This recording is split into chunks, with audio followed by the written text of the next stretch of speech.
Okay.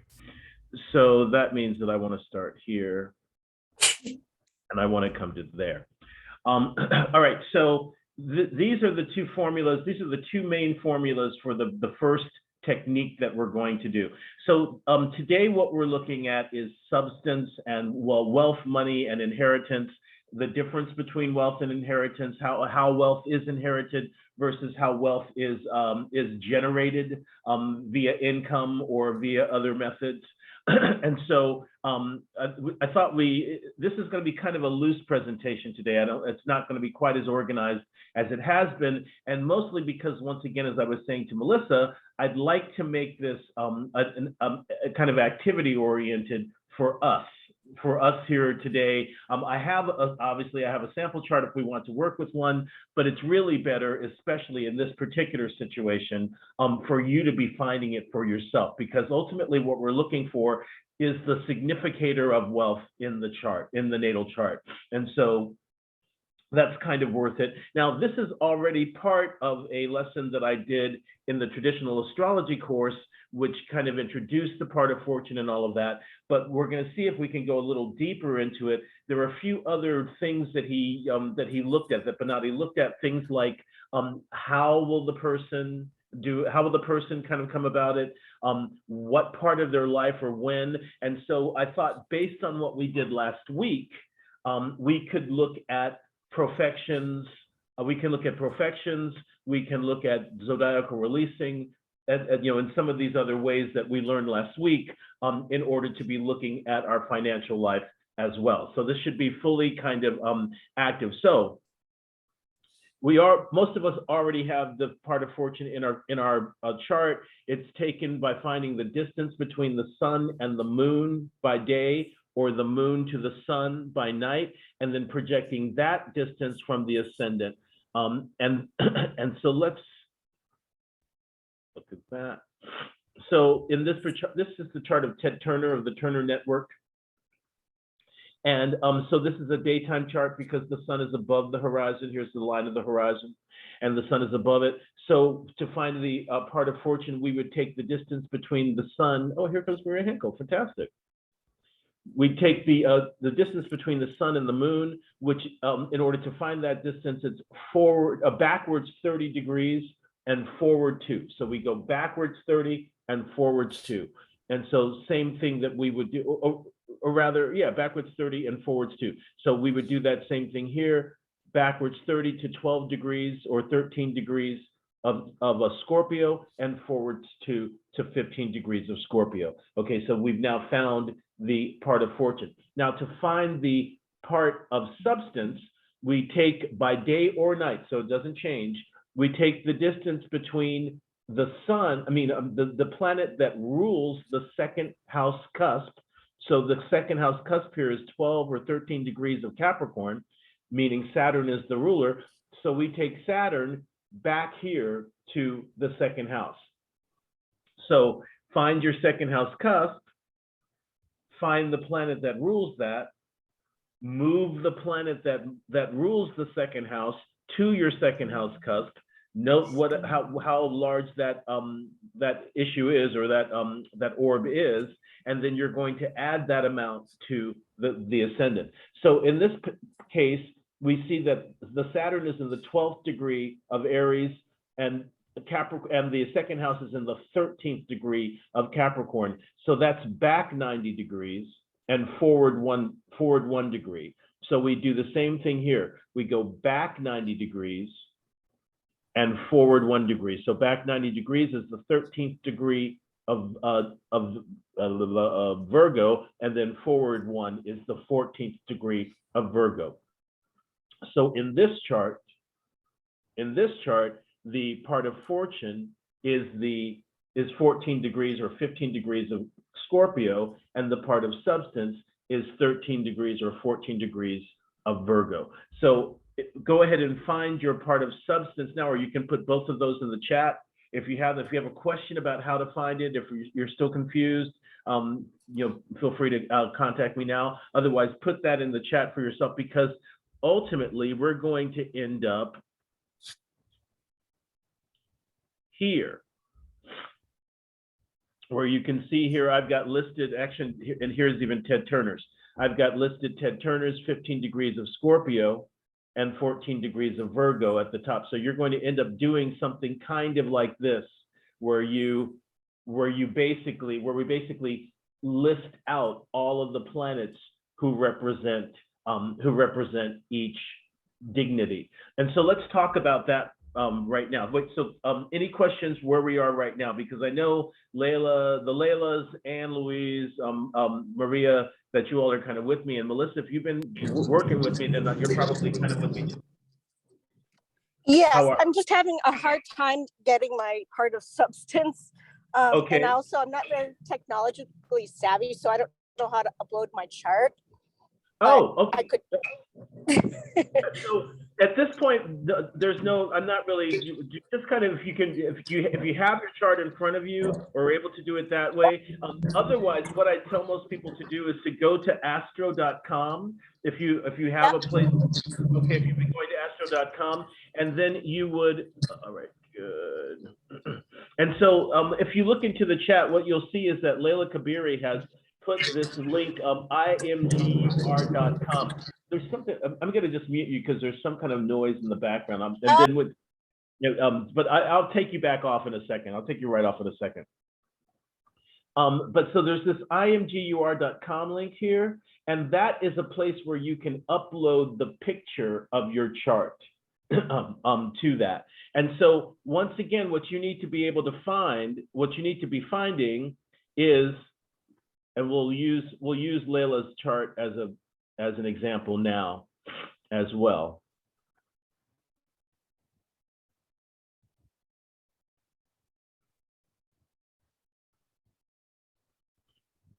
Okay, so now I'm going to take you off mute for a second, or you can, or now you're able to unmute yourself. And then, okay, so now we can see that the sign of Pisces is on the cusp of the second. It looks like it's 13 degrees of Pisces is on the cusp of the second house. That means we're looking for Jupiter. We're going to move Jupiter to the sign of Pisces. Now, Jupiter is here at 2 degrees of Cancer. Now, we could do it the tedious way and go 30, 60, 90, 120, 150, 180, 210, 240, right? Would take us to 2 degrees, would take us to 2 degrees or 3 degrees of Pisces, which means we need to move forward another 10 degrees because this was in the 13th degree, right? So now that means we've moved forward 240 degrees plus 13. Now that also means that we're moving backwards 120 degrees plus 13, but I'm just giving you the easy, tedious way. So if we go 240 degrees away from 5 degrees of Aquarius, that would take us to 5 degrees or 6 degrees of Libra. And then we go forward 13, that brings us to 19 degrees of Libra. So 19 degrees of Libra is the substance in this chart, or the part of substance in this chart. Okay, so that ultimately, it's exactly kind of as I just said, which is that we are finding the arc of difference, the arc of distance between the ruler of the second house and the sign and the cusp and the exact degree of the cusp of the second house. And then we're projecting that amount of space from the ascendant to find the part of spirit. So if you can do it this way, Melissa. If you want to tell me what the cusp of the second house is and the planet, then we can try to figure out and what your ascendant is. We could also do it that way. So if you want to try to figure it out that way, we can do it as well. Sure. Let me just tell you. Where to go? So I'm using my phone also, and it's a little confusing. So the cusp of my second house is in Scorpio, and it is. So what degree? Yeah. So what degree of it? Can you did it give you an exact amount? Sure. Yep. It's 7 degrees 51 minutes. Okay, so 8th degree of Scorpio, which means Mars is the ruler of Scorpio. So where is Mars? Mars is in the 10th in Cancer at 14 degrees, 48 minutes or 15. Okay. Okay, so that means that Mars is 120 degrees away from the cusp of the second, right? Because it's in another water sign. All the water signs are 120 degrees away. However, it's a little bit forward, which means we have to go back maybe 6 degrees. So you're going to go forward 120 and back 6. And so what is your ascendant? It is in 6 degrees, 11 minutes Libra. Oh, now that's interesting because we're going back 6 degrees. So you either have the substance at the very beginning of, so if you're going back 120, it's going to be what, Gemini? You either have it at the very end of, at the very beginning of Gemini or at the very end of Taurus. So, so you would need to, so you need to figure out exactly how many minutes there is difference between the Mars and the cusp of the sixth, because you said it's 14 degrees. Did you say it's 13 degrees or 14 degrees on the cusp of the second house? Cusp of the second house is 8 degrees. 8 degrees. And, well, but the Mars was at 14 degrees. Is that right? Right. Yep. That's right. Yeah. So you'll need to figure out if it's still within, because if you are 6 degrees and whatever, something minutes, 50 minutes or 30 minutes or something, it may be just enough that it's moved back into Taurus, or just enough that it's at the very beginning of Gemini. So it's one or the other. So if you can try to do that while we're kind of moving forward, then that will be useful for us. That'll be useful for you going forward as we look at that. So thinking it's, so Akbar says she thinks it's 14 Capricorn. Thank you, Melissa. Excellent. Thank you. You're welcome. All right. So looks like the cusp is what, 19, 20th degree of Capricorn, and Saturn is at 6 degrees of Aquarius. So so that's 16 degrees forward. So or back 16 degrees. So it looks like you would go backwards, Layla. You should be going backwards. 16, backwards 16. So right? it's in Sag? It's in Sagittarius, right? Because, God, right? Another place in Sagittarius. Right, because you said, because if it's Capricorn 19 degrees, so 20th degree of Capricorn, and then Saturn is in the 7th degree, so that's 17 degrees backwards is what you should be doing. So you should be at 1 Sagittarius or in the 2nd degree of Sagittarius. That's funny. Okay. And that is So it yeah, conjuncts your Venus. it conjuncts everything. It's kind of with all that Sagittarius, right? Including the part of fortune. So it means that Jupiter is the ruler of both here in this particular case. No, my part of fortune is in it's in, but it's in Capricorn. Oh, it's Capricorn, Yeah. not Sagittarius. Okay. Okay. All right. So because so you want these 2 points, the part of spirit and the part of fortune, because you're going to you should be making a little thing like this. So you should find some pencil and paper, and first of all, write part of fortune, and then write part of substance, and the degree. Now I've been rounding them all up, right? So I've been rounding if it's at 14 degrees and 37 minutes, you're going to round it up to 15 degrees, right? So this is Ted Turner's. So we look at Ted Turner's, which is at 15 degree of Scorpio, and then his part of substance, which is at 14 degrees of Virgo. Now we talk about essential dignity. Essential means intrinsic. And so when we're looking at things like essential dignity, we're talking about how strong is the planet based on the sign it occupies. So for instance, a planet that's in a sign that it rules, like Venus in Libra or Venus in Taurus, that planet is in what we call domicile, right? And so that's their domicile. That's a very strong position for it to be. But there are 5 such positions, and they're each a little bit weaker than the other. But for this, we're looking at all 5 planets or all 5 positions for this particular sign, or for this particular, oh God, what am I looking for? I'm sorry. For this particular degree of the zodiac, we're looking at all 5 rulers. So we're looking at who is the domicile ruler of Scorpio, in which case that would be Mars, right? Because Mars rules Aries and Scorpio. We would be looking at who is the exaltation ruler of Scorpio. Scorpio doesn't have one. We would be looking at who is the triplicity ruler based on the sect of this chart. This is a day chart, and this is a water sign. So the water triplicities are Venus, Moon, and Mars. Oh, sorry, Venus, Mars, and Moon. So Venus by day, Mars by night, Moon participating, right? And so the main one for daytime would be Venus. And actually, what I'm going to do now is move to this. Oh, hold on one second. One thing I forgot to push out. And so you should be looking at your, at this point, you should go into the chat and look into your dignities, at the essential dignities chart. I'm going to also bring it up here.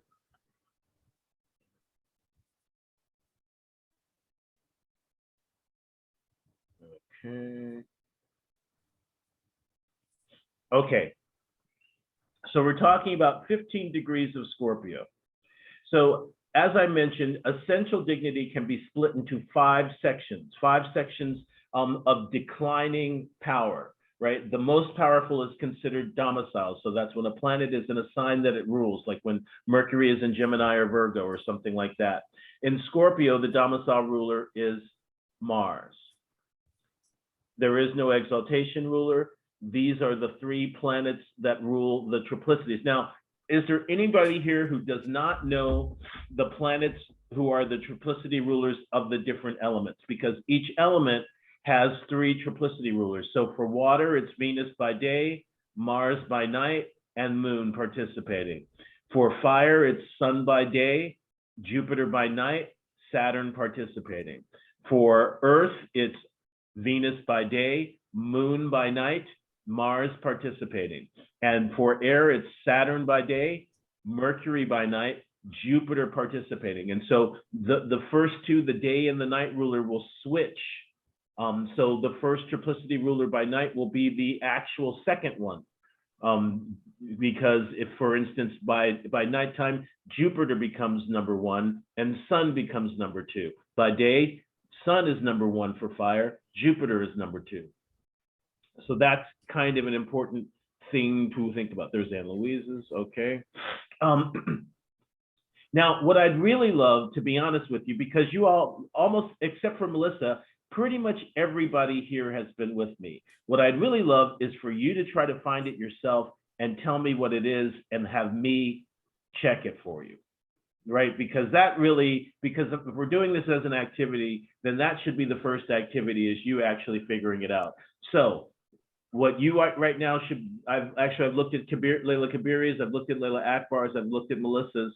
The rest of you, you should be able to find the cusp of your second house, the planet that rules that. You should be projecting from the planet to the second house cusp, and then you should project that amount from the ascendant, just like we do with all of the others. And then what I'd love is if you say, hey, I think it's this, and then I'll come to your chart and check it. But let's just, but definitely try to see if you can try to figure that one out, especially those of you who've been with me for a long time. Okay, so basically this whole technique is saying, okay, the first thing you want to look at is the part of fortune and all of the planets who have essential dignity over the part of fortune. That's why I'm doing this, right? So we looked at the domicile ruler of Scorpio, which is Mars.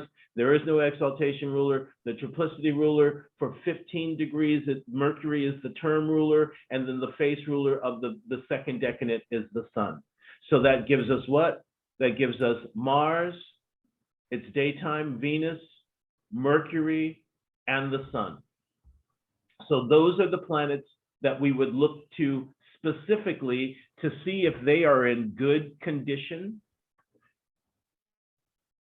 if they are well situated,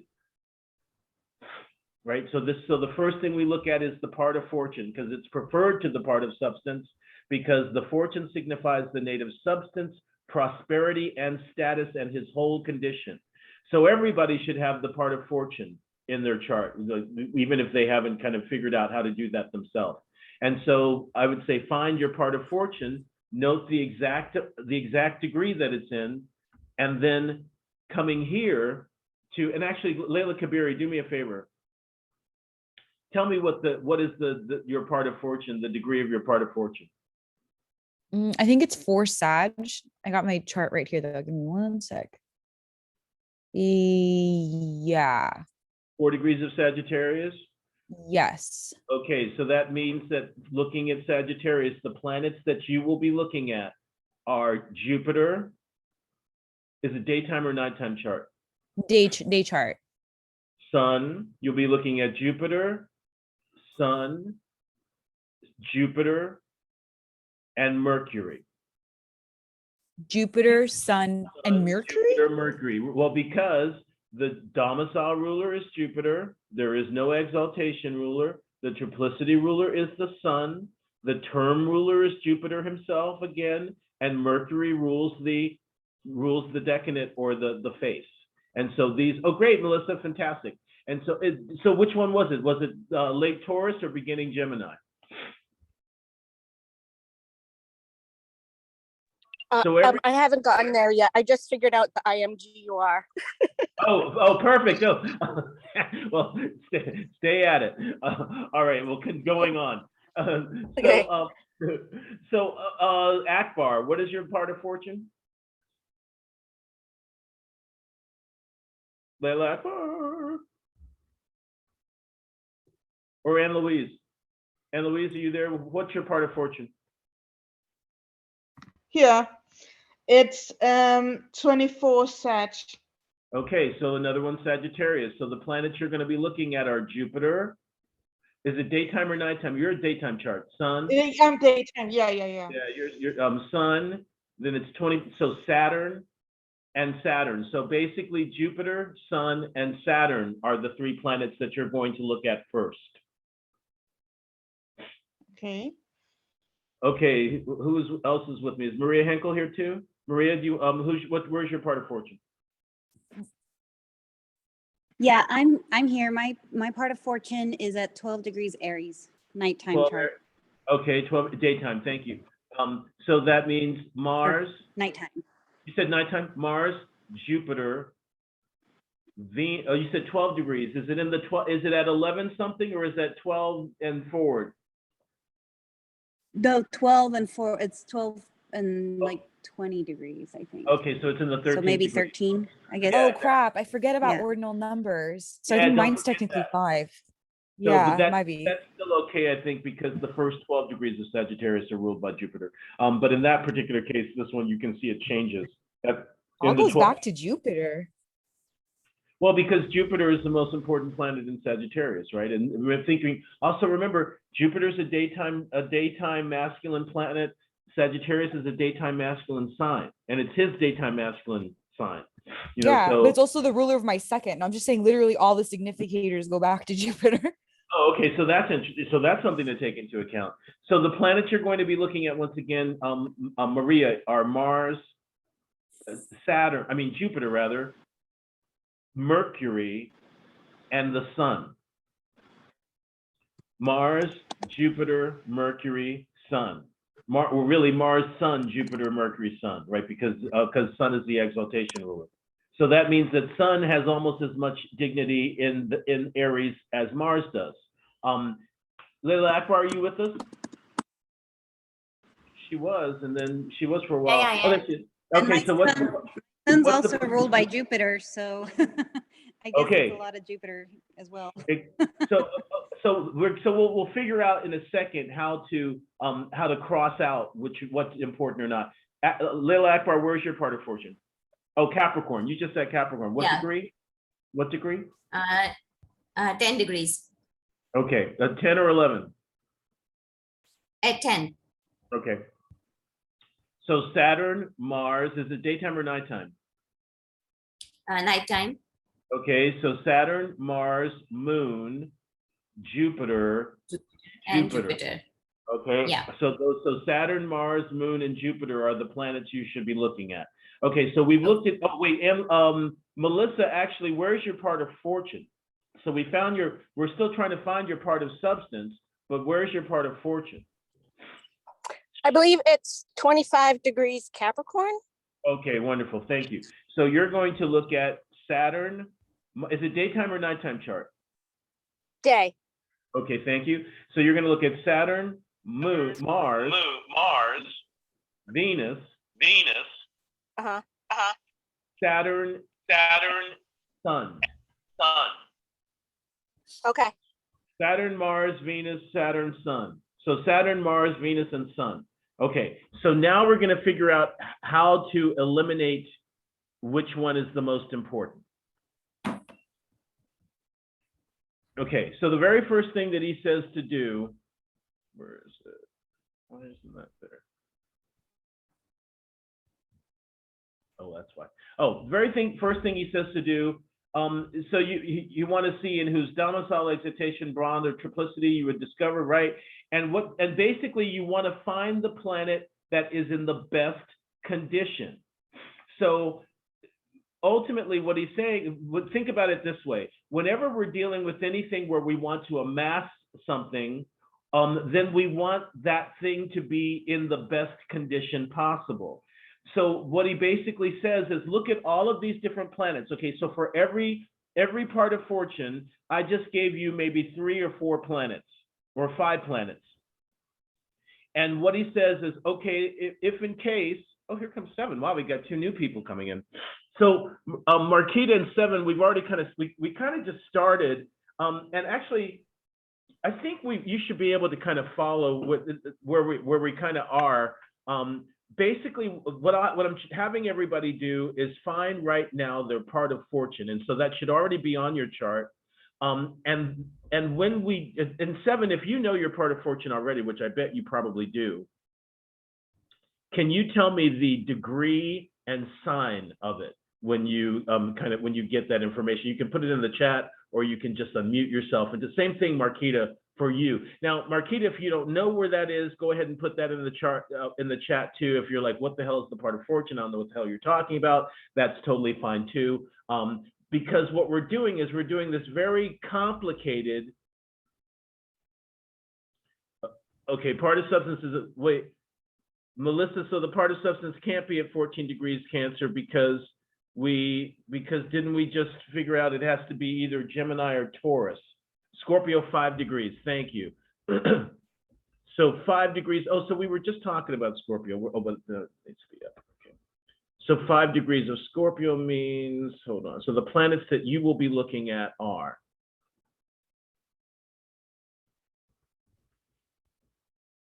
you'll be looking at Mars. Is it daytime or nighttime? 7.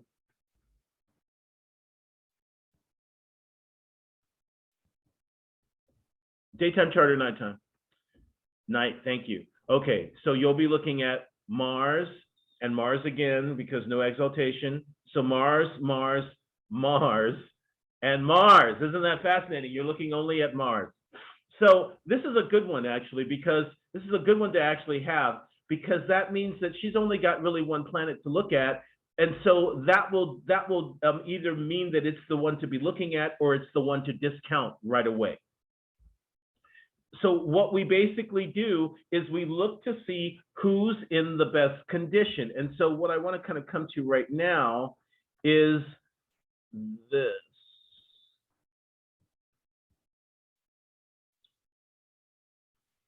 So the reason I kind of want to do this as an activity, and it might be good to actually unmute ourselves a little bit and make this a little bit more communal, is because this particular technique is going to, it ends up including everything that we've been learning up to now. The things that we've been learning are, how is a planet impeded? How is a planet strengthened? The things that we've been learning are, what are the essential dignities? What are the accidental dignities? Things of that nature. So the things that we're looking at, basically what he says is, look at the degree of your part of fortune first.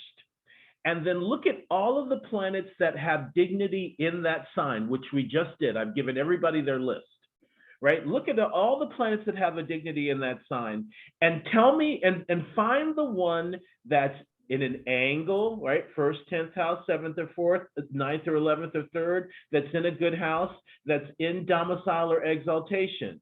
That's Casimir, right? Which is good as opposed to combustion, which is either a bodily conjunction of a fortune or trining a fortune or sextiling a fortune. Who are the fortunes? Especially Venus and Jupiter, right?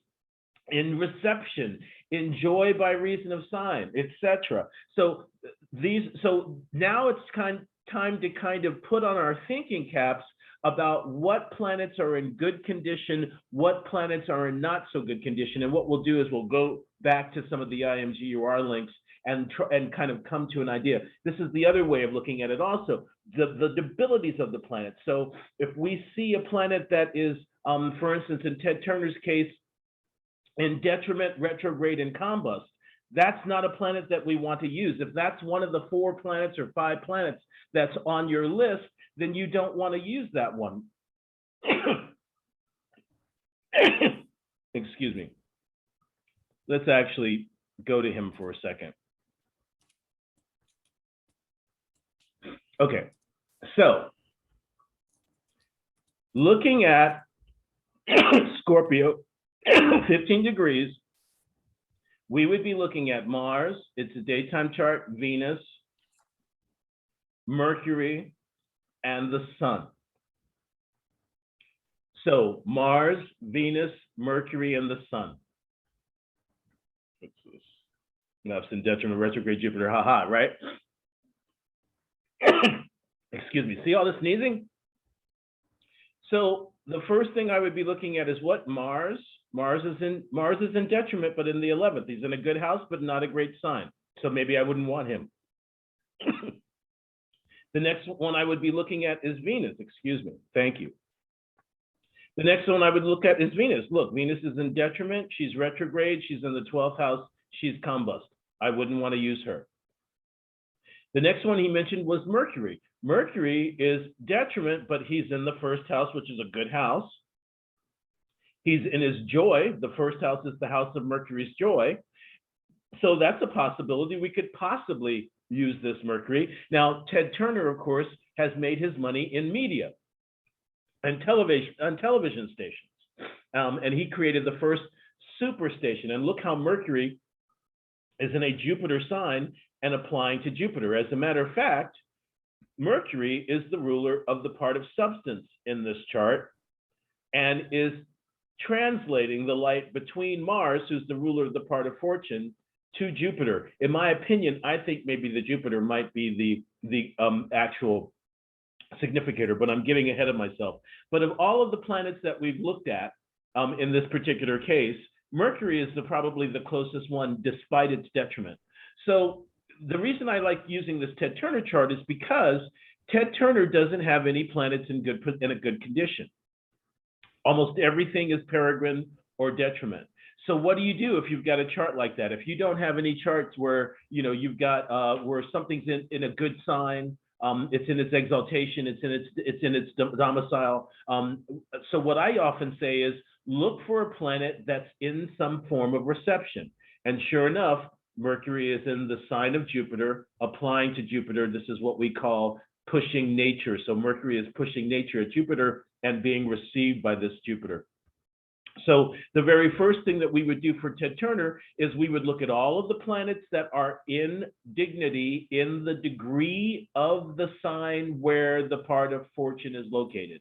The part of fortune is located at 15 degrees. That means domicile was Mars. Also triplicity was Mars. Also, then the term was Mercury, or triplicity was actually Venus. The term was Mercury. The face was the sun. And that's basically what I've done for each of you. So now we can see that, maybe we don't like any of those. So if we don't like any of those, then the next thing that we would do is we would go to the part of substance. So what I want you to do now is I want you to go to your own chart and do what I just did. Note the list that I have. And right now I've got what it looks like. It's probably Layla Akbar's chart up. Yep. Okay, and so I'm just going to look at who might be in good condition and who might not. So the first thing that we see is there is a planet that's in good condition in this chart. It's Saturn. Saturn is in domicile, even though he's also in the second based on this particular form of quadrant chart. So we would be looking, that's the planet that we'd like the most for what we're looking at. Does that make sense? Why? Because Saturn is not only in his own sign, but he's in the sign of his joy, because Aquarius is a what? Aquarius is a daytime, a diurnal masculine sign, and Saturn is a diurnal masculine planet. Now, Saturn is not in the right part of the chart, unfortunately, but he is still the strongest planet. Is there any other planet that is as strong or in his condition as good? Certainly not the Jupiter, who is retrograde and detriment. Not the Mercury, who is detriment, right? So we know that we're not going to look at those.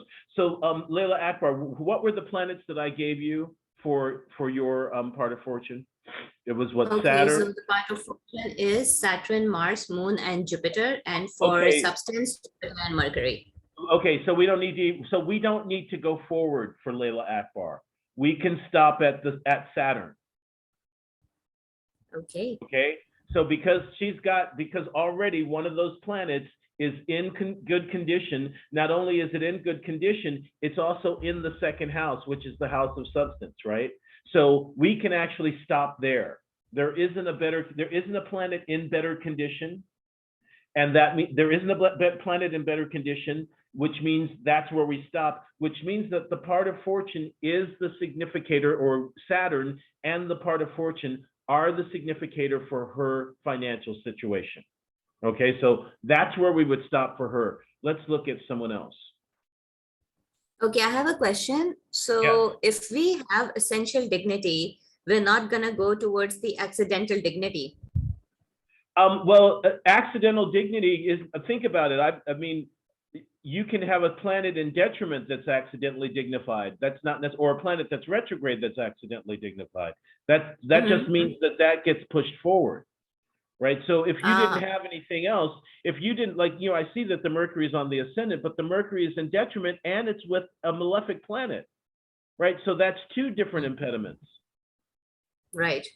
Right. So we don't want to use him, because that means that you might be inclined towards stealing, or you might be inclined towards people who cheat, right? Because Mercury Mars is criminality, right? So you might be inclined towards making money in that particular direction. We don't want that. But but instead, what we know, the sure thing that we have in the chart is Saturn. And that's the best, Right. that's the planet that is in the best condition. And that's what we're looking for when we're doing this technique. So, like, as I said, we don't have to go down the list for Layla Akbar. We can stop right there. Let's look at, Right. So when you Okay. have the best situated planet, that's when you stop. That is what you want. right, well, exactly. The best situated planet that has dignity in that degree, right? So if there aren't any, kind of like we saw with Ted Turner, there really weren't any. The Mercury kind of, but not really, then we would move down to the next one, which is the part of substance. This is why I'm trying to make sure everybody knows their part of fortune and their part of substance, because those are the very first two things that we look at. We look at all of the planets who have dignity in that degree of the sign. And then we figure out who's the strongest of all those planets, and that planet becomes the significator of substance. So your significator of substance in this chart would be Saturn. So now we're looking at, I'm not sure, this might be Maria, no. It's mine. It's mine, Oh, Garth. you- It's Layla oh, Kabiri's. Layla Kabiri? Okay. Yeah. So Okay, it's we've got the Jupiter. Saturn in Capricorn, but it's in the 12th, but that's also his joy. Well, 12th is his house of joy, but I don't think there's a lot of essential dignity for Saturn other than the domicile, like that degree of Saturn. That's good. I mean, that's workable. But what were let's see, who were the planets that we were talking about? The 5th degree of Sagittarius. Yeah, was exactly. Right. It was Jupiter, and it's daytime, so it's Jupiter and the sun, Jupiter again, and Mercury. So let's look at. Yuppers. So of those, for sure, Jupiter, because the other sun's in detriment, Mercury's yes, and not in a yes, friendly it's for sign. sure the So Jupiter. the only thing I would say is sun is in the first house, but from what I understand, house dignity is kind of further out than sign based. And here's So the thing. I would go with Jupiter. This is what Layla Akbar just asked us, right? Oh, She said, sorry, hey, accidental, totally. Yep. right, you're actually right. She said, hey, but wait, wouldn't we take into consideration the accidental dignity instead? And in this case, maybe not, but we've got a much stronger planet in a succeeding house, in the 5th house of good fortune. So we've got the Jupiter there, right? Even though it's retrograde, that's the only kind of little problem, right? Is the fact that he's retrograde.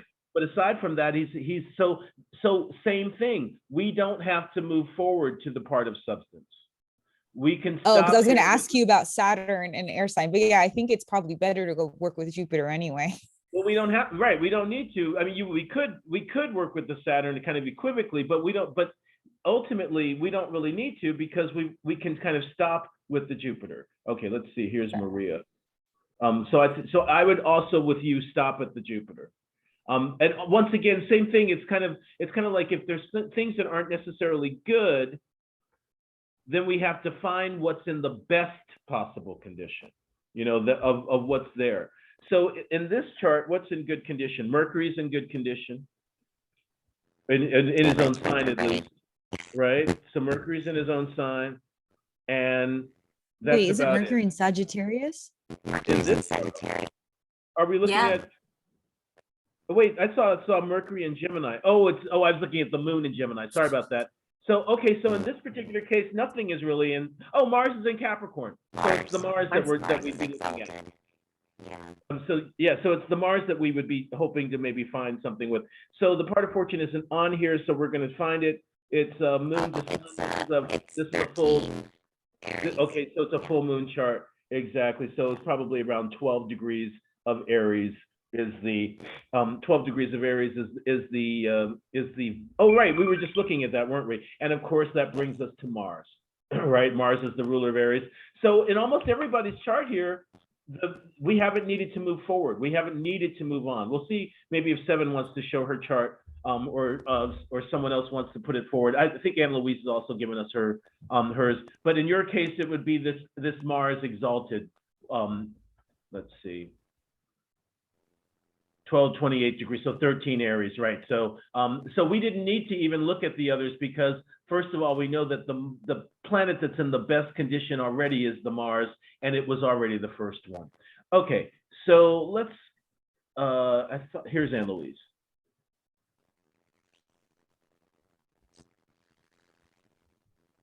Okay, so Anne Louise, the part of fortune in this chart. So, hey, I want you all to be putting the part of fortune on your charts from now on too, so I don't have to keep figuring out what it is. In this case it's not so difficult because I only have to go backwards too. So 28 degrees, so the 28th degree of Sagittarius is the part of fortune. So obviously the Jupiter, so that means Jupiter, let's see what else, 28 degrees of Sagittarius is going to be Jupiter, it's daytime sun, it's going to be Mars, and it's going to be Saturn. So Jupiter, Mars, Jupiter, Sun, Mars, and Saturn. So the Sun is strong, the Mars is in detriment, the Saturn is kind of, so it would look like pretty much we would use the Sun, even though the Sun is with Rahu, but the Sun looks like it would be the best one for us. So even in this particular case, it looks like we don't necessarily need to move forward. Now, if we were in the kind of situation, actually what I want to do is move to, where is it? If we go to, this is my chart.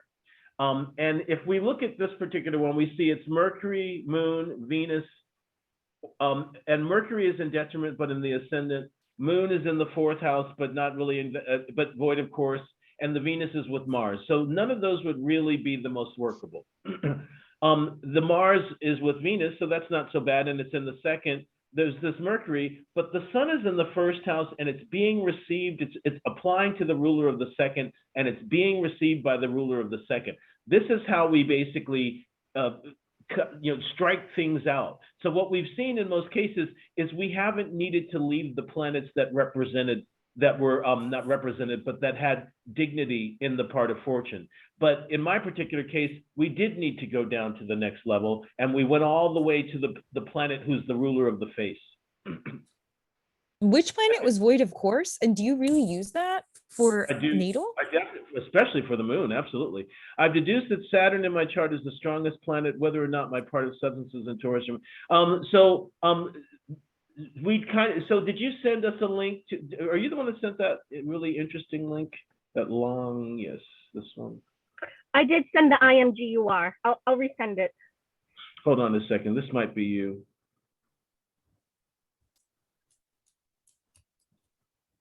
Yeah, okay, this is probably you here.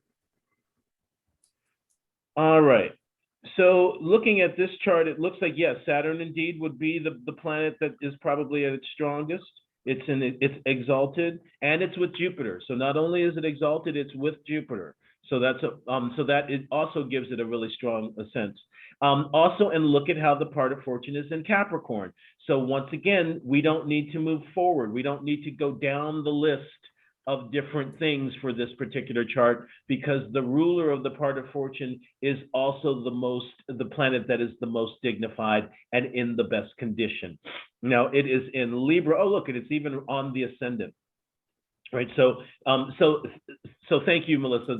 This is a great example of a chart. We've got another chart that has this combination. Is Judy Garland has this combination, and but she also had some difficulty issues with the chart. So what I tend to find is that the part of fortune tends to represent kind of how much can come in, and then the ruler of the second, or the second house, the planet that rules the second house, or whatever's going on with the second house, can often represent how we deal with it, like what the actual cycle with the money is. So it's not just how much we can get in, but what happens to the money when we have it. And one of the interesting things about Judy Garland was that she made all this money, but she wasn't able to hold on to any. And so she had all of these problems holding on to money, and was being evicted from these lavish places that she was living in. At some point, she was at such a low point that her husband sold her contract for $1, and she never really had any idea what was going on with her finances. So this basically talks about the potential for prosperity in the chart. There's obviously strong potential for financial prosperity in this chart, because the ruler of the part of fortune is exalted and also with a benefic. So so when would that necessarily happen? Then that would be the other part, the next part that we're going to be looking at. So I think we've looked at everybody. Is Marquita still with us? Let me see. Doesn't look like she is. Okay, so it looks like wait, Seven, what about you? Do you want to share your IMGUR? Do you want to share your chart from the IMGUR? You also have the Judy Garland problem. See looking at this chart, notice that, like I said, there's a possibility for prosperity and for really being able to bring in big money, but note that the ruler of the second is in fall, right? So the ruler of the second is at 14 Cancer, Mars in 14 Cancer. So it's already in its position of fall. Antoine, so, did you say, oh, sorry, go ahead. Did you say it was possible to tell whether the wealth in question, like say there's some good significator for it, whether it's inherited or earned? Because well, if you can tell, I have two charts that I think would be very interesting for you to look at. Because it's the same rising. Jupiter is only moved 2 degrees. One person makes very little money, stands to inherit. The other stands to inherit nothing and has earned a lot of money. Oh, I love it. That does sound interesting. I also thought we would look at Elizabeth II, because she's one of the richest people in the world, and she inherited this monarchy. Yes. Right, and so yes, we are going to kind of come to. We're also going to look at the difference between income, wealth. That's so. Right now, what we're parsing out is income. Is how much can come in. Okay, and got it. And Seven, to answer. Yeah, no, thank you. You're helping me organize it. So Seven, basically, what I have people do is, if you've got a picture, a JPEG or something of your chart, to upload that to imgur.com and then share the IMGUR link with us. So as you can see here, this is from, basically, this is an IMGUR link, and you can click on this new post thing. So basically, I have people go to astro.com, create their chart, and then save that chart, and then upload it to IMGUR, and then send the link to me, and then that's how we look at that. So basically, for everybody that I've just worked with, and so we should be looking at Mars, obviously, for 7 once she joins us with her chart, right? Because Mars was pretty much the only planet. But with everybody else, with Layla Akbar, it was Saturn. Maria's with the part of fortune, okay. And Maria's Maria's was Mars. Layla Kabiri's was Jupiter. Melissa Stanley's was Saturn. And Louise's is the Sun. And then we're going to figure out when 7 brings hers to us as well. Okay, so what you're going to do next is you're going to look at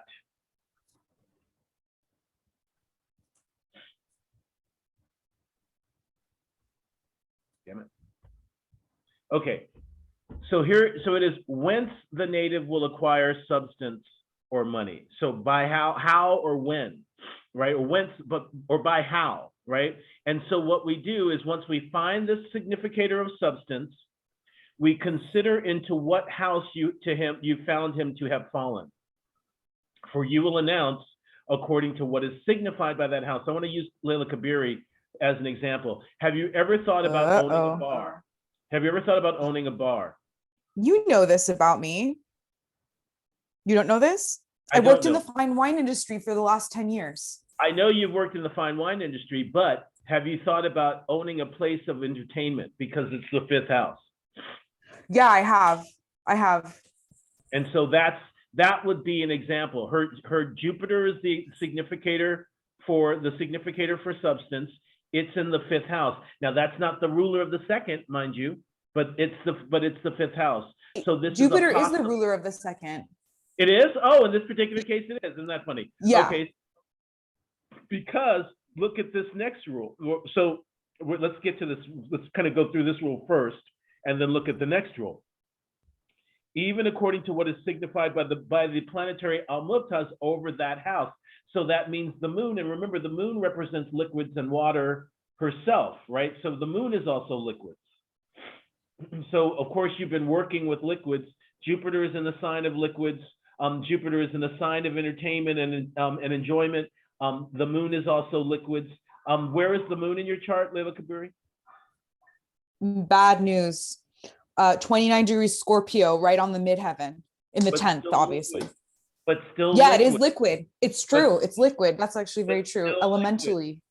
Still liquids, and so still connected with liquids. And likewise, according to what is signified by the planet found in the house, and we saw certainly that the Jupiter was in the house already. So there wasn't another planet in the house, but we can see already the significations of Jupiter showing up as far as possibilities for making money. She's been working in the wine industry. She has thought about owning a bar or owning some kind of house of, a tavern or something, or a restaurant or something like that, or a wine bar, so that's basically how we would look at it. Now, Layla Akbar, she's got that Saturn in the 2nd or the 3rd by whole sign.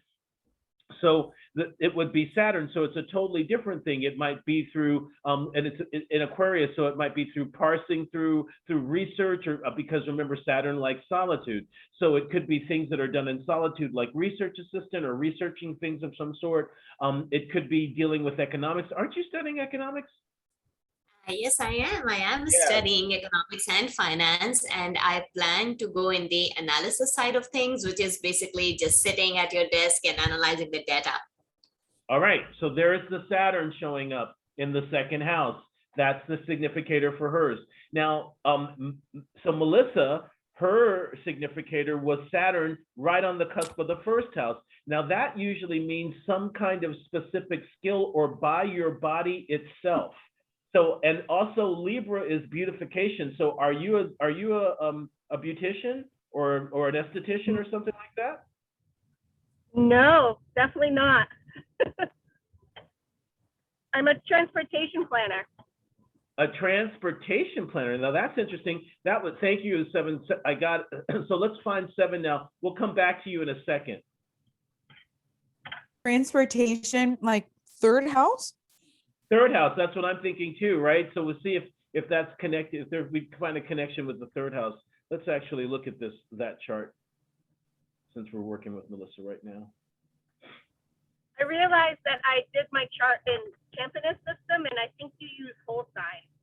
I use Alcabitius generally, but this is fine. I can use whatever you put in front of me. Note how the ruler of the part of fortune is with the ruler of the third of transportation. Also note how the moon is essentially in the third house.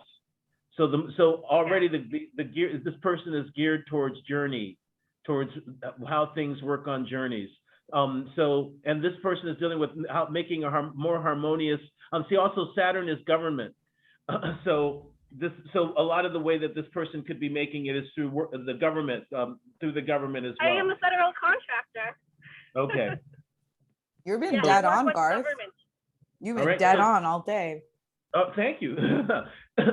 It's not, I mean, not necessarily me, it's Bonatti himself, right?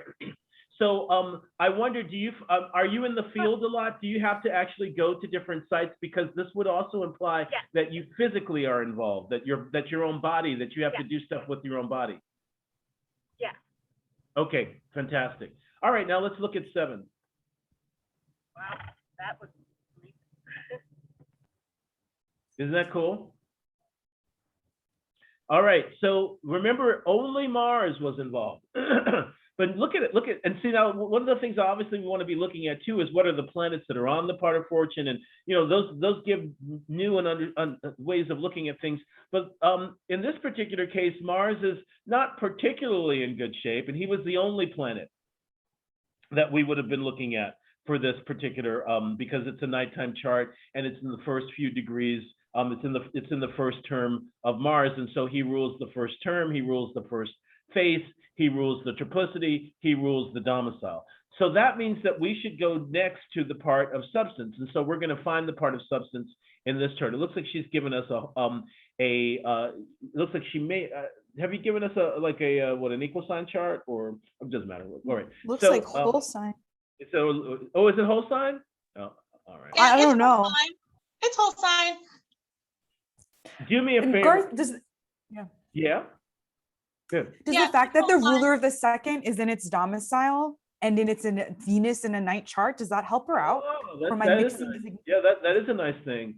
But remember, the first thing that we look at is the part of fortune. So we Got wouldn't. it. Yeah. Here's the other thing about that is that this part of substance, one of the cool things about some of these parts is that they use the actual cusp, the actual specific cusp, even if it's not going to fall, and sometimes that's important. So for instance, Bonatti says for his cusp of travel that you take the ruler of the 9th sign to the exact degree of the 9th cusp. And so it implies that they might not be the same. And so this might be the same, but we're going to go ahead and use 14 degrees of Libra as the second cusp. And so we're going to move Venus back to 14 degrees of Libra, so back 10 degrees, which means we would do the same here. We would move this back 10 degrees to 3 degrees of Virgo. And so that in this particular case, that means the substance is Virgo, and Mercury at 3 degrees. Mercury rules that first 3 degrees as well. So it's very much Mercury. We don't have to move further along.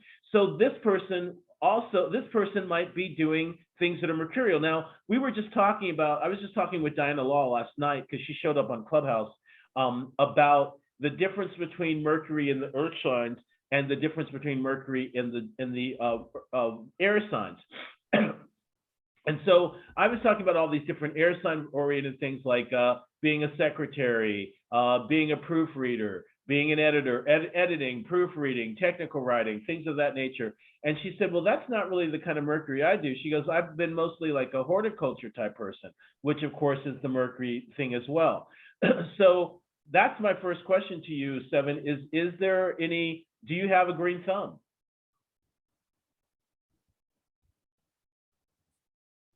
I do not. I wish I had a green thumb. That's always.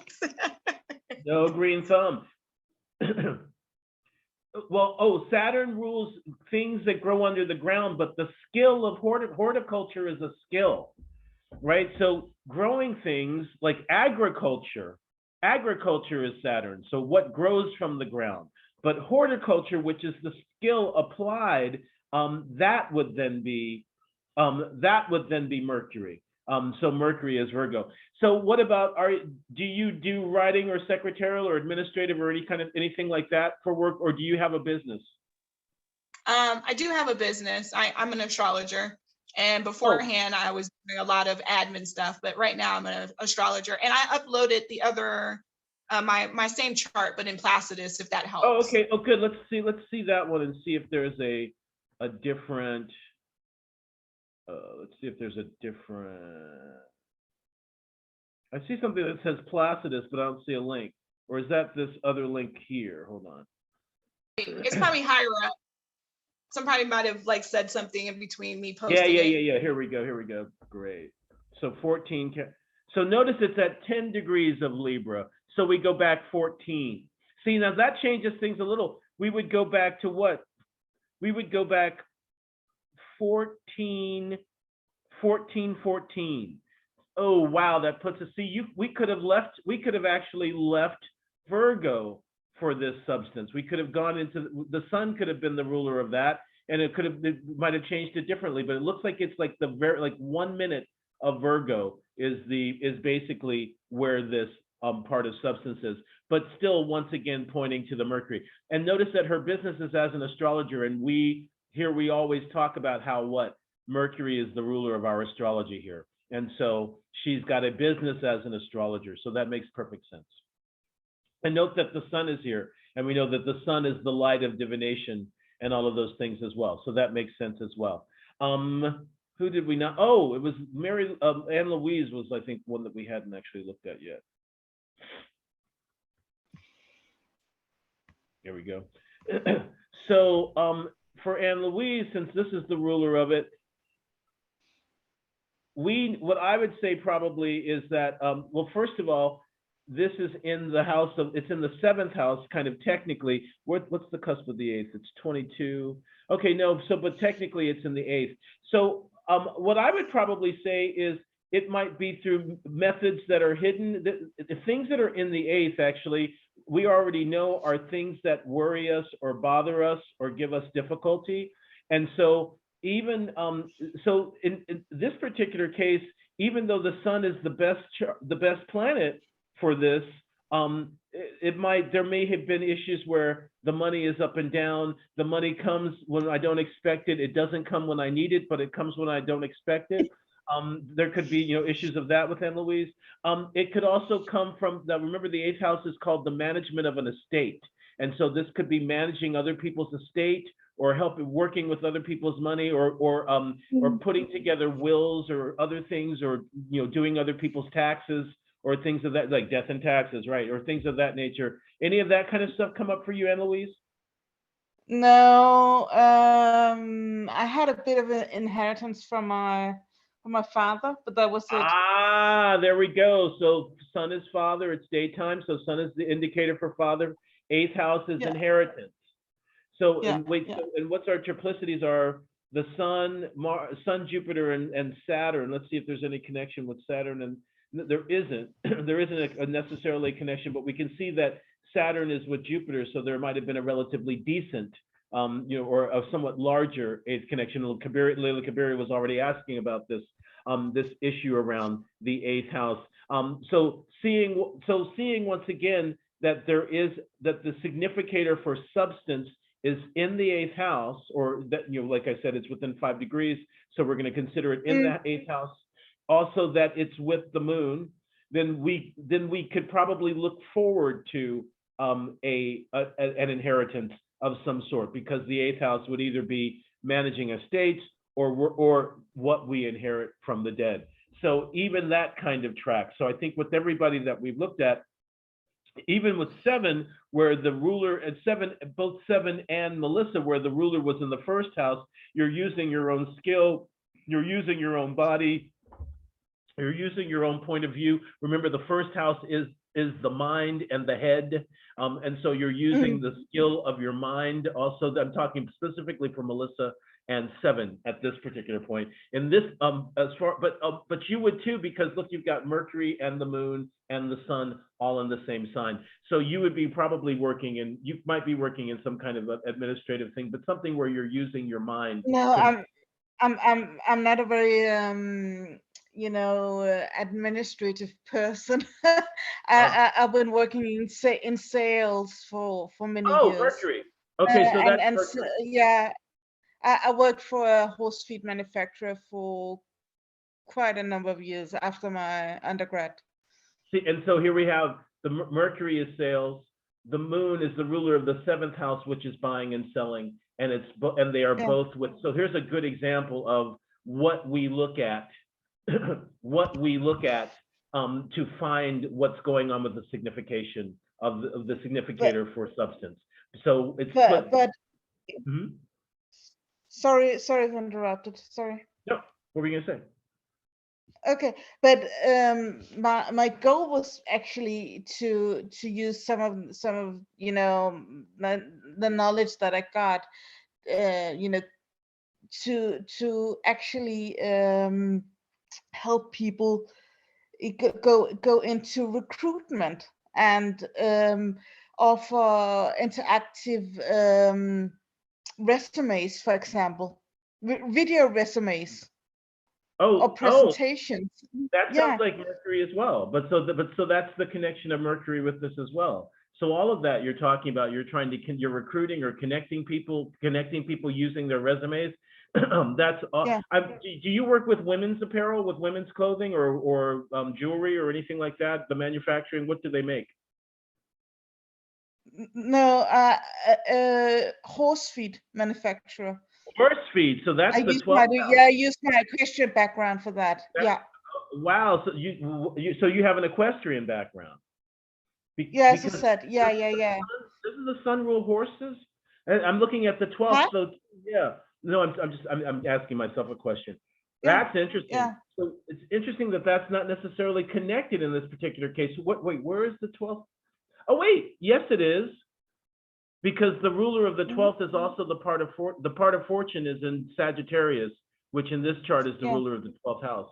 So so that is kind of connected connected to it. How interesting. So that's really fascinating, what they're saying. But what about my in my interest in psychology and all that? As I found that, is that from my Mars Pluto conjunction? 8th house of depth. 7 had a question. Hold on one second. What we're looking at, okay, so 7 said 7 has a question about why would we be using your Mars? Hold on a second. So why would we be using your Mars? Where the part of was the ruler. Right, where the part of, because we didn't like the position of Mars. We didn't like kind of what was going on with Mars enough. And so there's a planet that's in better condition than Mars, and that's Venus, and that's Mercury. And so since Mars was the only planet that we were using for the part of fortune, I thought, you know what, let's go down to the next level and see what works better. And sure enough, when we got to the next level, which was the part of substance, then we have this exalted planet as the ruler of the part of substance. And so that planet that's in better condition should be used. Does it make sense? So we're looking for the planet that's in the best condition. And ultimately, Mars, what? I was just asking, so why is Mars in such a horrible position? It's in an angle. Oh, he's not in a bad position. He's just not in as good a position as Mercury. Got it. Okay. And we moved to Mercury because my part of substance. And also, look, he's with Neptune. He's also with Neptune. So I don't really want to use a planet with Neptune as my significator for substance, right? Because Neptune is non-reality. Neptune is illusion and delusion and leaks that I'm not on top of, right? So I don't want to use that. I want to use a planet that's in really good condition, that's in like unequivocally good condition. And the planet that's in the most unequivocally good condition is this Mercury, in my opinion. I mean, he's sextiling the Saturn, but that's, not as bad as squaring a Saturn, or squaring. I mean, he's not really close enough to be applying to the Mars just yet, right? So there's a possibility of like a Mercury Mars, but a Mercury, exalted Mercury squaring Mars is better than a Mars that's peregrine squaring Mercury or with Neptune. And so basically it's just me making a call. It's me making the call. It's just me making the call. No, it makes sense that you're thinking Mars is peregrine because it is. And I also understand the Mercury, but you're saying my part of substance is in Virgo. Is that why you went with Mercury? The part of substance is in Virgo, and that's why we went with Mercury. Right. So then then when we move down the next layer, we want to see, okay, who are all the planets that have dignity in 1 degree in the 1st degree of Virgo. And of course, Mercury has almost all, Mercury has the exaltation and has the domicile, the exaltation and the term. So we don't really need to look at almost anybody else. I mean, we can look at Venus if we want to, and she's also in good condition. But and she might even be in better condition than Mercury, because Mercury is touching the malefics. But you're not doing something Venusian, you're doing something mercurial. You have a business as an astrologer. That doesn't say Venus. Very, very. And it doesn't say Mars either. Very, very true. Got it. And then when we're talking about conjunctions to the part of fortune, did you already cover that already? Did I miss it? No, I was implying, or I was kind of pointing to it, but the Saturn on it will tell us kind of what's kind of how well it's happening or how quickly. So basically, it looks like, yes, there's a possibility for quite a good possibility for bringing in money, but also the Saturn can delay it or can create disappointments around it, right? So when Saturn is there, it can slow it down, right? And so anybody who's got planets around, conjuncting your part of fortune or opposing it, like I've got Saturn opposing my part of fortune, so those often, it'll do two things. It'll add its signification. You might find yourself reading for lots of older people older than yourself.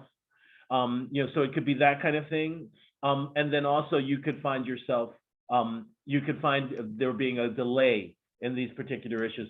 But once again, we're looking at the part of substance as your primary significator for substance, not necessarily your part of fortune. So that's what we've just kind of figured out.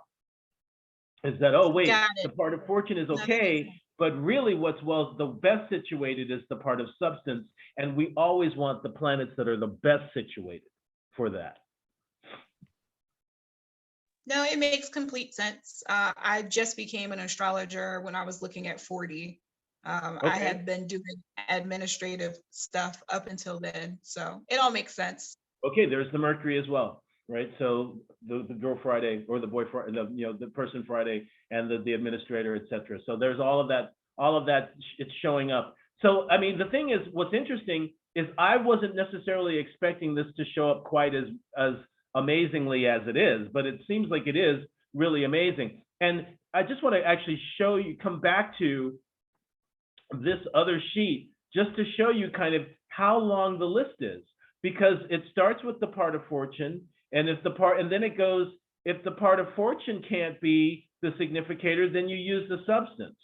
And then if the part of substance can't be the significator, you would use the ruler of the second and its lord, and then or the ruler of the second. And if the ruler of the second can't be, then you would use Jupiter. And if you can't use Jupiter, then you would use the sun. If you can't use the sun, then you would use the moon. And if you can't use the sun or the moon, then you see what I'm saying? There's this long ass line of stuff that we'd be looking at. In all of the cases that we have here, we haven't had to move very far forward. Almost every single case, it's been the ruler of the part of fortune has been in good enough condition that we could continue. In Seven's case, the ruler of the part of substance was in good condition. And so we're able to kind of see that, and then we're also able to see how it's worked out, which I'm finding so fascinating. So that was just looking at the house area, right? So we just looked at that. Now, this is another thing that he says, And now he says, basically, if you want to know for what reason the person gets substance, then you look at the Lord of the house of substance, right? So the Lord of the house of substance is actually the Lord of the second, right? Then you look at the Lord of the house of substance, or any other significator of it if you were to find, and you will see into what house. So then we look at what house is the ruler of the second, is what he's saying. And likewise, who's the ruler of the second with? And who is the ruler of the second joined with, and what that signifies also can bring us money. So, but is that really necessary when we've just seen that this primary ruler or this primary significator has kind of already showed itself up? So I'm just going to come back to one or two charts that we've already looked at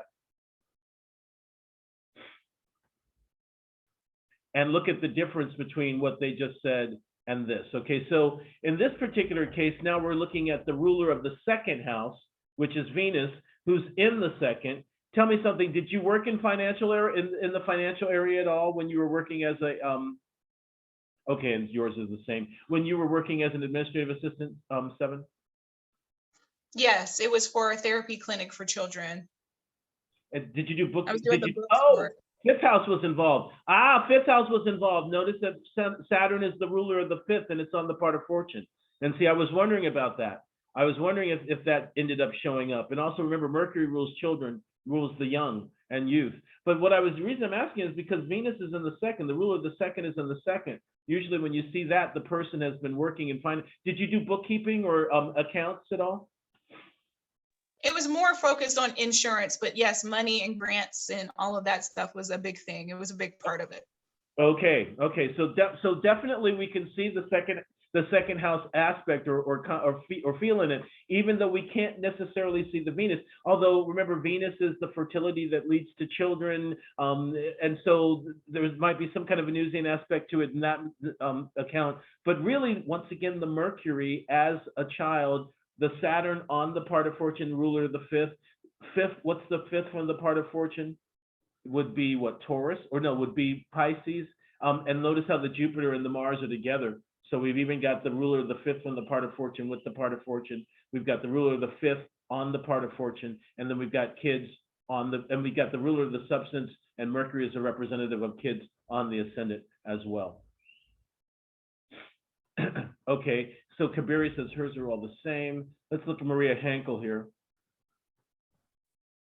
Garth, I have a question. Yeah.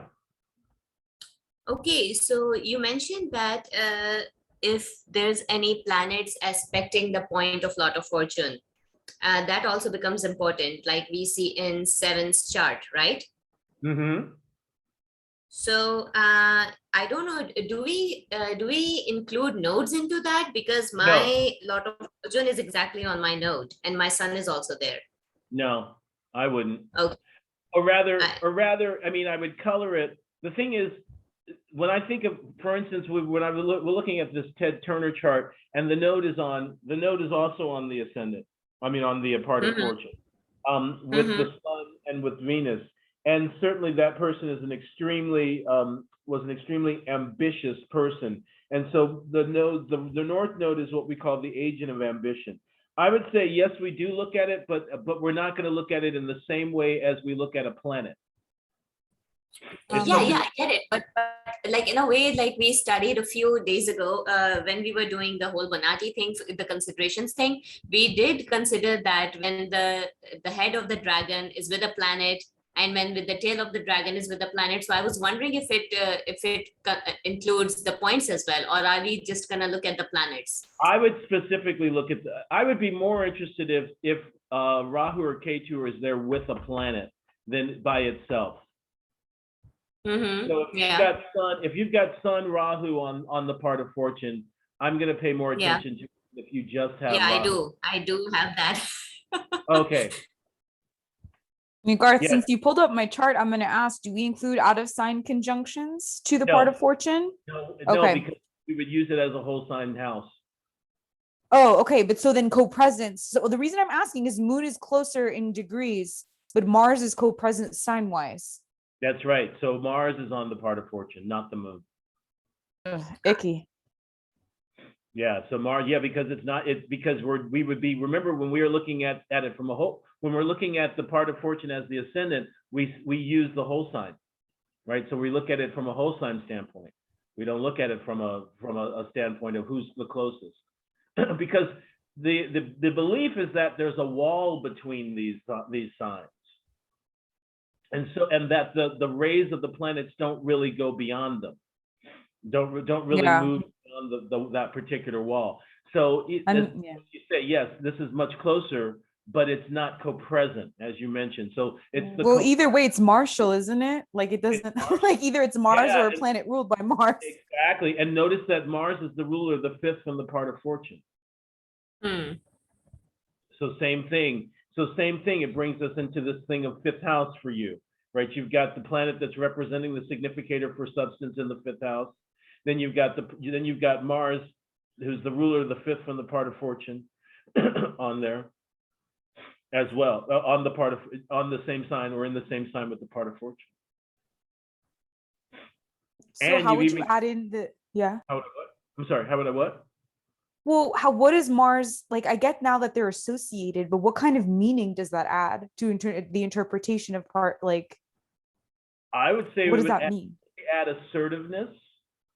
It would add argumentativeness, assertiveness, candor, rashness of action, acting without thinking. Especially it's in Sagittarius, risk taking before thinking. Right, Mars is action. Sagittarius is risk. Okay. This is the risk taker. This is the person who takes unnecessary risks. I'm the only person who you told to become an entrepreneur, basically. So yeah. And it's based on that because you don't have a problem with the risk.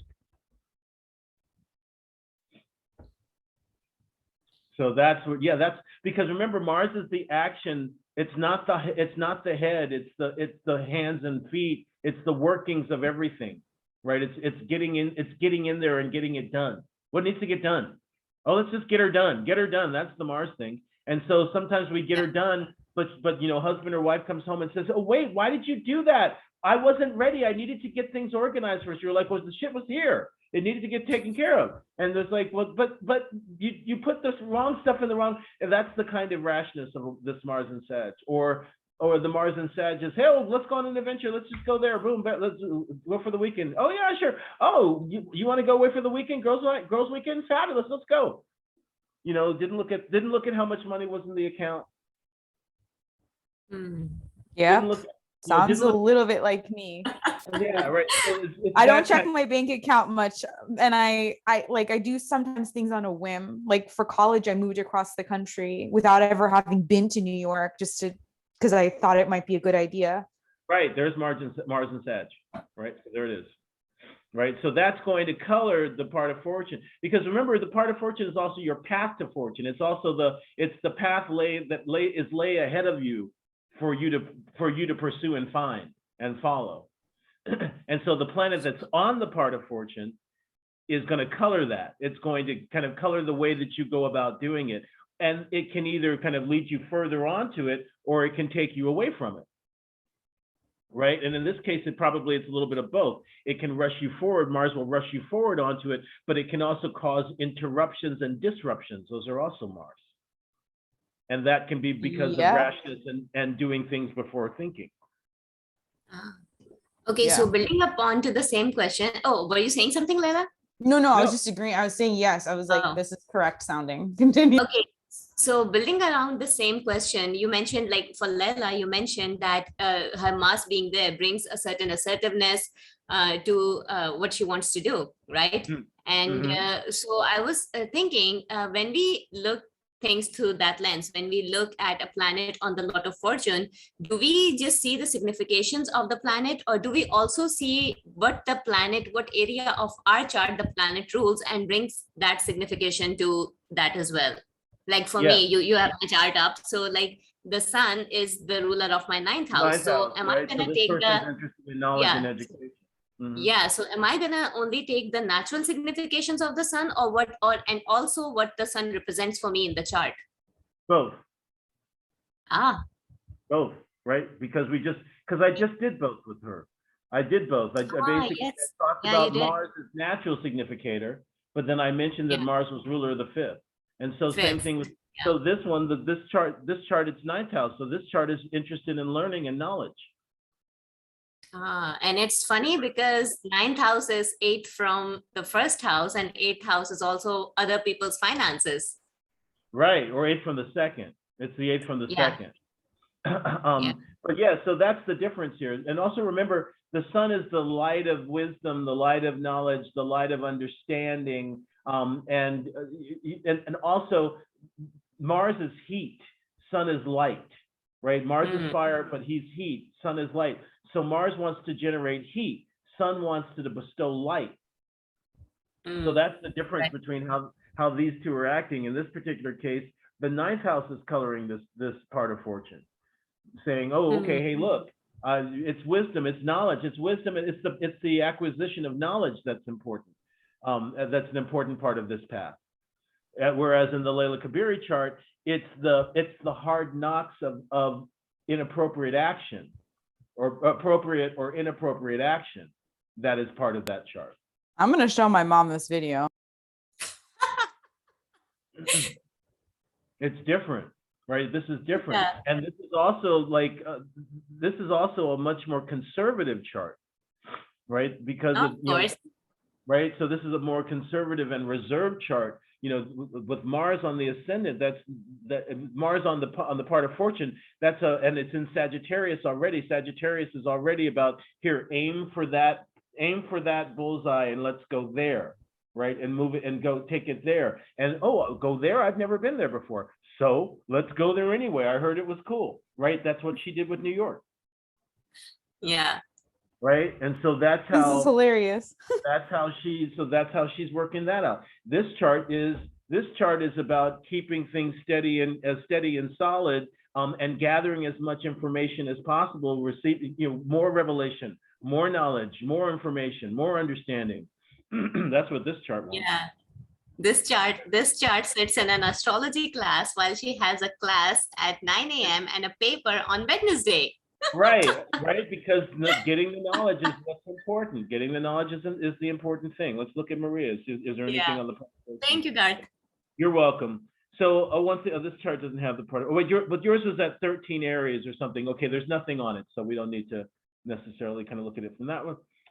This part of fortune, that's in Sagittarius. Oh, the Neptune is there, but I'm not going to say anything about that. I don't really care about that very much. Oh, here we have one. Is the K2 on the part of fortune? The Rahu is 4. No, it's not. It's not on the part of fortune. Okay, so no, nothing with this one either. Who's this? This is. Oh, that's Maria Hankel. That's mine with the part of fortune, but that's it's with the the part same. of fortune on it. And we started with 7. Yeah. Okay, so we started with 7 and what was going on with hers. So what I wanted to do next, we've got about a half hour left. What I wanted to do next was I wanted to talk a little bit about, because the next thing was, when is this supposed to happen? When are people supposed to experience this prosperity, so to speak, or what part of life are they supposed to experience it? And so the main technique that they were using was the main technique they were using were triplicity rulers of the second house. Now, there's 2 forms of triplicity rulerships for looking at a person's fortune based on time periods of life, right? So the first one is that you would look at the light who is in charge and look at the element that planet is in, and then the triplicity rulers of that element. So in this particular case, we're looking at 7's chart. This is a nighttime chart. The moon is in the fire triplicity. So we would be looking at Jupiter for the first part of life, Sun for the second part of life, and then Saturn for the third part of life. Okay, so that's how they would be looking at it for more, for kind of the general fortune, or the general, even though they were saying kind of the general life path of the person would be kind of based on those things, those particular things. So the first thing you want to do right now is, now this is just to get the general, we're not going to be specifically looking at this, is you want to find out if you have a daytime chart or a nighttime chart. If you have a daytime chart, you're using the sun. If you have a nighttime chart, you're using the moon. And then you're looking at the element of the sign that the sun or moon is occupying. So in this chart, it's occupying the fire element, in which case we're using Jupiter for the first third of life, Sun for the second third of life, and Saturn for the third third of life. However, Bonatti suggests that we use the triplicity rulers of the second house for substance to figure out when we would be experiencing the most substance in our life. And so in Seven's case, we would be looking at the air triplicity by night. So it would start with Mercury for the first third of life, Saturn for the second third of life, where she more than likely is now, and then also Jupiter for the last third. So this would point to the first part of her life probably being the best financially. But the second part of life being the one that's most connected to the life path that she wants to have, right? Because the part of fortune is also our path to fortune. So basically what it says then is that, and then also notice that the Jupiter here is fallen. So this latter part of life might be an area or a part of life that what we would tell this person is to really make sure that they're doing what's necessary to prepare for their retirement, because we want to make sure that the latter part of life will be good for them. There will be enough for them in the latter part of life, because this points to a going down of sorts, right? And also this chart, we can also see there may have been difficulties expanding their fortune. Even though I've said there's a possibility for good money, there's also this Jupiter that's in fall. And so the principle of the kind of the universal principle of expansion and the universal principle of wealth and acquisition is in fall. So it's a little bit more difficult, and it has to come from hard work and labor, right? Because the Capricorn is ruled by Saturn, which is labor. So that's how we would be looking at this triplicity rulership. But the thing I also wanted to bring into a possibility is last week, we learned about zodiacal releasing. And we learned about, so we learned about that, and we learned that there are a few places that you tend to project forward. You would project the part of fortune for accidents of the life. You can project the ascendant, you can project the part of spirit, and the part of fortune and the part of eros. But it seems that the part of fortune would make a lot of sense for looking to see when good financial periods might happen. And so once again, to understand what years or how many years are connected to each planet or sign, Mars, who rules Aries and Scorpio, has 15 years. Venus, who rules Taurus and Libra, has 8 years.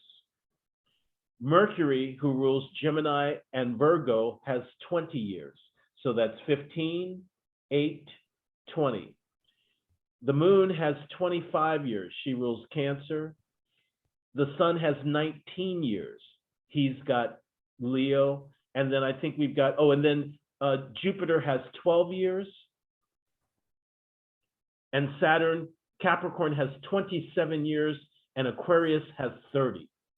So what we're going to do here with 7 is we're going to push her, we're going to basically zodiacally release her part of fortune forward and see if it is reflective of any of the things we've looked at. So the first 15 years of life would be represented by the planets in Scorpio, including this Saturn. And so there might have been some control over the financial situation. And remember that Saturn is the ruler of the father by night. This is a nighttime chart. Remember also, when we look at the part of fortune, we're also looking at the life path, what's going on with the life path. So there could be some obstacle in the form of the father around the life path. The next, from 15 to 27, we now come to where the part of fortune is, and where the part of fortune is, the ruler of the part of fortune is themselves. So we could maybe see that as a time of quite a bit of striving, maybe trying a bunch of different things, striving throughout. But I would say this might be the beginning period of trying to grow a financial situation. But once again, it's with this Neptune, so I wouldn't be surprised if there was a leak, or there was some kind of, and 7, let me know if I'm correct, but if there was a leak, or there was a way that I wasn't really looking fully at it, and somehow it ended up being less than I expected. Then, so that takes us to 27, which brings us now to here, from 27 to 54. So this is where she is now. So she's in that 27-year period, and notice that the Jupiter is here. So on some level, that's kind of a good thing. So there's two things involved in this. One, the Saturn, who's on the part of fortune, is representing this period. And then two, this Jupiter, although he's in a relatively weak condition, it's not bad having him here. So this would be some of the most kind of, shall we say, hopeful period as far as what's going on with money and income, and trying to bring money in. And possibly this might be the best period. This period now has the, shall we say, it has the potential maybe to be the best period as far as that's concerned. So any of that kind of ring true, 7? Or is she still with us? Oh, maybe not.